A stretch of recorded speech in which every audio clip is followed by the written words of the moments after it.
Hello student. मैं मोइनुद्दीन। आज applied mechanics का लेक्चर नंबर 2 देखते हैं हम। इसमें हम लेक्चर 1 कंप्लीट कर लिया था हमने। लेक्चर नंबर 2 में हम देखते हैं सम इम्पोर्टेंट डेफिनेशन, कुछ महत्वपूर्ण परिभाषाएं। तो इसमें पहला है द्रव्य या पदार्थ। इंग्लिश में कहते हैं इसे मैटर। मैटर क्या होता है? जिसके पास कुछ मास यानी कि द्रव्यमान होता है, ठीक है, जो कुछ आयतन घेरता है यानी वॉल्यूम ऑक्यूपाई करता है, ठीक है, जिसको हम ना बना सकते हैं और ना ही मिटा सकते हैं। केवल क्या कर सकते हैं, एक फॉर्म से दूसरे फॉर्म में बदल सकते हैं। जैसे कि पानी है, पानी के लिए हम क्या कर सकते हैं, पानी को हम उसके फ्रीजिंग पॉइंट पे ले जाएं, ठीक है, उसको 0 डिग्री सेंटीग्रेड पे ले जाएं तो वो क्या बन जाएगा, बर्फ़ बन जाएगा। अगर उसको 100 डिग्री सेंटीग्रेड पे ले जाएं तो वो क्या बन जाएगा, भाप बन जाएगा। एक फॉर्म से दूसरे फॉर्म में बदल दिया हमने, पानी ख़त्म नहीं हुआ, ठीक है। तो इसकी डेफिनेशन देखते हैं। वे सभी वस्तुएं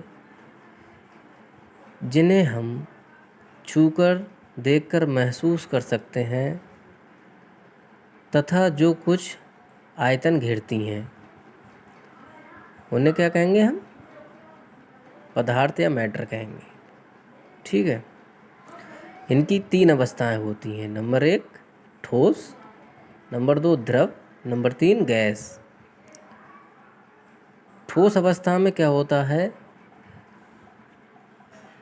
जब कोई द्रव का ठोस अवस्था होती है, उसमें क्या होता है, उसके जो मॉलिक्यूल्स होते हैं, पार्टिकल्स होते हैं, उनके बीच की डिस्टेंस जो होती है कम होती है और उनका जो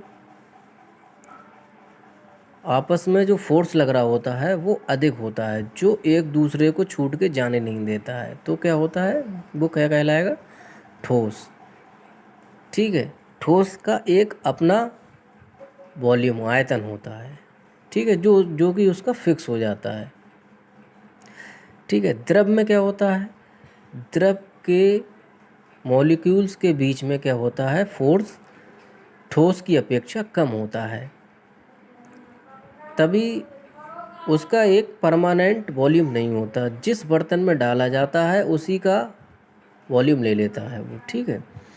और गैस में क्या होता है, गैस के पार्टिकल्स के बीच और कम होता है वो फोर्स, इंटरमॉलिकुलर फोर्स जो क्या होता है, अंतराण्विक बल, और द्रव की तुलना में काफ़ी कम होता है। तो वो क्या होता है, वो फ्लो करती है, फ्लो करने लगती है गैस। अब हम देखते हैं अगला पॉइंट, पार्टिकल्स। ये किसी भी पदार्थ का सबसे छोटा पार्ट होता है, स्मॉलेस्ट पार्ट, ठीक है। इससे अगला देखते हैं हम, पिंड यानी कि बॉडी। ये किसी पदार्थ का वह भाग है जो कणों से मिलकर बनता है तथा निश्चित स्थान घेरता है। अच्छा, कण का भी एक निश्चित स्थान घेरेगा, कण भी एक निश्चित स्थान घेरेगा, इसका भी कुछ ना कुछ मास होगा यानी कि द्रव्यमान होगा। पिंड का भी एक निश्चित आयतन होगा और कुछ ना कुछ स्थान घेरेगा यानी कि आयतन घेरेगा, ठीक है। उसका कुछ मास भी होगा, द्रव्यमान होगा और स्थान भी घेरेगा। बॉडी में क्या होता है, ये पिंड क्या होता है, कई पार्टिकल से मिलके बना होता है। अब पढ़ते हैं दृढ़ पिंड, रिजिड बॉडी। वे सभी पिंड या बॉडी जिनके पार्टिकल के बीच की दूरी कांस्टेंट यानी नियत रहती है, वह बलों के प्रभाव यानी कि इफेक्ट ऑफ फोर्स से कम या अधिक नहीं होती है। क्या होती है? कम नहीं होती है। जो उनके बीच की दूरी है, उनके कणों के बीच की जो दूरी है वो कम या ज़्यादा नहीं होती है। उस पिंड को क्या कहेंगे हम? दृढ़ पिंड या रिजिड बॉडी कहते हैं। ठीक है, रिजिड बॉडी कहलाती है। इसमें क्या होता है? रिजिड बॉडी में एक फोर्स किसी बॉडी पे अप्लाई किया जाता है। जैसे मान के चलो एक स्टील की रॉड है, उस पे हम फोर्स अप्लाई कर रहे हैं, उसके ऊपर हम उतना फोर्स अप्लाई कर रहे हैं जहाँ तक वो फेल नहीं हो रहा है। मान लो उस रॉड को फेल करने के लिए हमारे पास 500 न्यूटन का बल चाहिए, तो 500 न्यूटन के बल से जितना नीचे का फोर्स हम लगाएंगे उस पे उसके आयतन में कोई चेंज नहीं हो रहा है। उसके पार्टिकल्स के बीच की दूरी ना बढ़ रही है ना घट रही है। उस समय पे क्या कहलाएगी? वो दृढ़ पिंड कहलाएगी।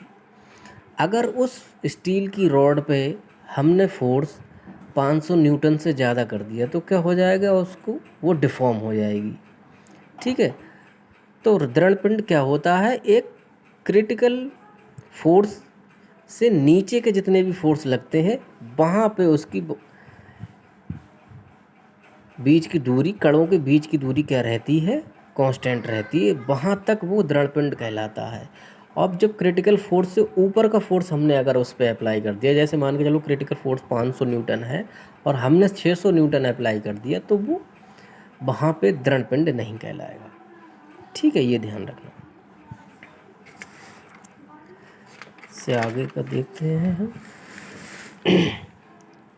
आगे आता है गति तथा भ्रामावस्था, मोशन एंड रेस्ट पोजीशन। कोई बॉडी या पिंड इस समय मोशन में है या रेस्ट में है, तो हमें उस स्थिति को पढ़ना है। ठीक है, किसी भी, अब इसकी डेफिनेशन देखते हैं। किसी भी पार्टिकल या बॉडी की दो अवस्थाएं हो सकती हैं। ठीक है, या तो वह रेस्ट पोजीशन में हो सकती है यानी स्थिर रह सकती है, या तो गतिमान यानी मोशन में रह सकती है। ठीक है, तो देखते हैं। यदि किसी बॉडी वस्तु की स्थिति दूसरी वस्तु के सापेक्ष यानी कि रेस्पेक्ट में रुकी हुई हो तो उसे क्या कहेंगे? भ्रामावस्था कहेंगे। यानी कि हम खड़े हुए हैं, हमारे रेस्पेक्ट में हमारे सामने कोई बस खड़ी हुई है और इस समय बस रुकी हुई है, तो हम देखते हैं वस्तु, वो बस हमें क्या दिखाई देगी? भ्रामावस्था यानी रेस्ट पोजीशन में दिखाई देगी। अगर बस चल रही है, ठीक है, रेस्पेक्ट का मतलब, सापेक्ष का मतलब देखते हैं। यानी बस चल रही है और बस के ऊपर हम बैठे हुए हैं, तब भी हमें बस किस में दिखाई देगी? यानी रेस्ट पोजीशन में दिखाई देगी। ठीक है, अब देखते हैं। इसी प्रकार अगर गति में रहे तो उसे गतिमान अवस्था यानी इन मोशन कहते हैं। अगर मान के चलो हम खड़े हुए हैं और बस हमारे रेस्पेक्ट में चल रही है, बस हमारे सामने से गुजर के जा रही है, तो हमें वो क्या दिखाई देगी? मोशन में, इन मोशन में दिखाई देगी, गति की अवस्था में दिखाई देगी। और हम चलती हुई बस पे बैठे हुए हैं और इधर उधर पेड़ों को देखते हैं, तो वो हमें क्या दिखाई देगी? पेड़ क्या दिखाई देंगे? गतिमान अवस्था में दिखाई देंगे।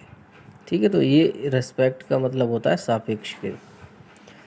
अब हम देखते हैं गति के प्रकार। गति के प्रकार, तो पहला प्रकार है सरल रेखीय गति। अगर कोई बॉडी यानी पिंड सरल रेखा में गति करे, सीधी रेखा में, तो उसे क्या कहेंगे हम? सरल रेखीय गति, रेक्टिलिनियर मोशन। दूसरा वक्रिक गति, कर्विलिनियर मोशन। कोई बॉडी या कण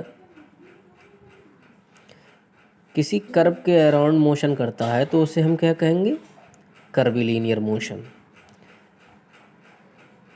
ठीक है, जैसे कि हम किसी पत्थर को फेंकते हैं तो वो किस में पैराबोलिक पाथ में जाता है, तब उसकी जो गति पथ देखेंगे हम तो वो क्या कहलाएगा, एक कर्व कहलाएगा। तीसरा आता है घूर्णन गति, रोटेशनल मोशन। रोटेशनल मोशन में क्या होता है, रोटेशनल मोशन में कोई बॉडी अपनी एक्सिस के अराउंड गति करती है। जैसे कि लट्टू को हम नचाते हैं तो वो क्या कहता है, अपनी धुरी पे घूमता है, तो वो गति क्या कहलाएगी, हमारी घूर्णन गति कहलाएगी।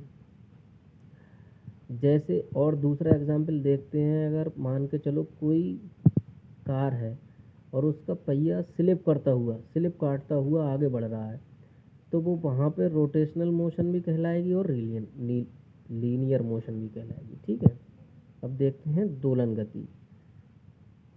गति यानी ऑसिलेशन गति। ऑसिलेशन में क्या होता है, घड़ी का पेंडुलम जो गति करता है उसे हम क्या करते हैं, ऑसिलेशन गति कहते हैं। ठीक है, अगर हम किसी पिंड को किसी धागे से बांध के लटकाएं और उसे रेस्ट पोजीशन से इधर उधर हिलाएं तो वो क्या, कौन सी गति करने लगेगा, दोलन गति करने लगेगा। ठीक।